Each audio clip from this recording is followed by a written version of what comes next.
trust the CDC website because the CDC is run by RFK Jr., a complete crank and nut who has replaced all of the experts with people like, oh, I don't know, Louisiana Surgeon General Dr. Ralph Abraham, who is a critic of the COVID vaccine. He will be the new CDC deputy. And as a result, speaking about this pro-death march, where we're shameless and cruel and don't give a shit about our children, measles has skyrocketed. Yep. There's a human death of bird flu that should be terrifying that happened last Yep. week. Polio is threatening to come back. The Florida Surgeon Journal has said now kids in Florida schools don't have to get the MMR vaccine that you and Yep. I used to get. Yeah. Mhm. Do you want measles? No, just get the vaccine. You could go to school. So now we're going to see an uptick in death. Measles has skyrocketed in several places with vaccine hesitancy.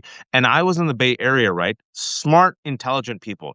There was a housewife, really intelligent person, but like you said, the character of the president, and this stuck with me, is she openly asked, she goes, yeah, but we're just a bunch of us were sitting after this event, an auntie, an elder of mine, and like we were talking about this, we are talking about the collapsing, lack of faith in the healthcare system, Medicaid cuts, what's about to happen. There were two doctors talking about how it's like generational damage. I said there's generational damage that Trump has done, and they agreed with me, and then they gave some examples. So then she said, yeah, but Tylenol.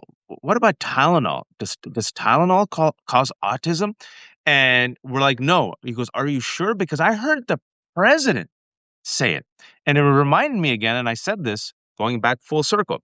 The president still carries with him or her Yep. a certain Right. type of weight, a leader of the country. And Donald Trump did a press conference with RFK. You all remember this?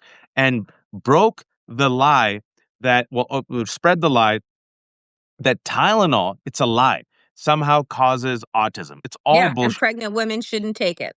Yeah. And so people who don't know any better are like, well, if there wasn't a there, why would the president of the United States come out and actually say this? And I heard some doctors say, and that's all it takes, that little whisper. So now you're going to see pro-death march. You're going to see people, pregnant women, not take Tylenol. You're already seeing vaccine hesitancy, more and more unvaccinated kids. People have already gone sick. Kids have already died. Died. Return to Yep. measles. Now you're seeing a Hunger Games type shit, right? Where I talked about this with Randy Weingartner. I went to my kid's school last Thursday or Friday to do like lunch stuff with them. I was there all day. And I just thought about it, Danielle. I was like, oh, these kids, they get free lunch because they're part of Title I.